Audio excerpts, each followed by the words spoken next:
I helping hands in kitchen. काम त्याचं किंवा तिचं नसतं. काम हे काम असतं आणि असं समजून जर दोघांनी काम केलं, तर त्या कामाचं ना तितकंसं ओझं पण वाटत नाही. ते बर्डन घेऊन सारखं फिरावं पण लागत नाही.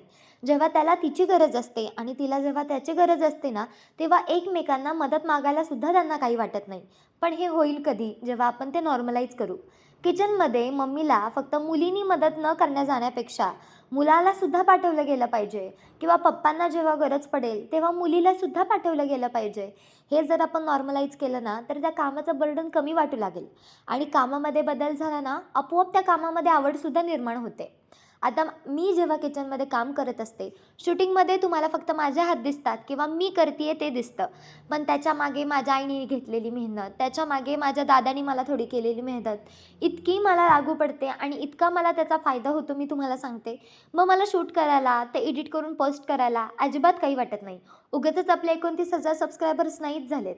ह्याला मेहनत पण तेवढीच आहे आणि माझ्या लोकांची मला साथ पण तेवढीच आहे. तुमच्या घरात पण अशी एखादी कला लपलेली असेल, फक्त त्याला गरज असेल की त्याच्या मदतीची, मग तुम्ही एकदा प्रयत्न करून बघा आणि पुढचं पाऊल टाकून बघा. बघा तुमच्या पण घरात असा कोणतं तरी एक छोटं जेम असेल, जो की हिडन असेल. Do check it out. भेटूयात नेक्स्ट व्हिडिओमध्ये. आणि वडापाव हा एक असा पदार्थ आहे, तुम्हाला तर माहिती आहे, कधीसुद्धा आणि केव्हाही तो नाश्त्याला आवडतो. आज मी तोच बनवला होता. भेटूयात नेक्स्ट व्हिडिओमध्ये. तोपर्यंत मस्त खात राहा, लाईक करा, शेअर करा आणि सबस्क्राईब टू माय चॅनल.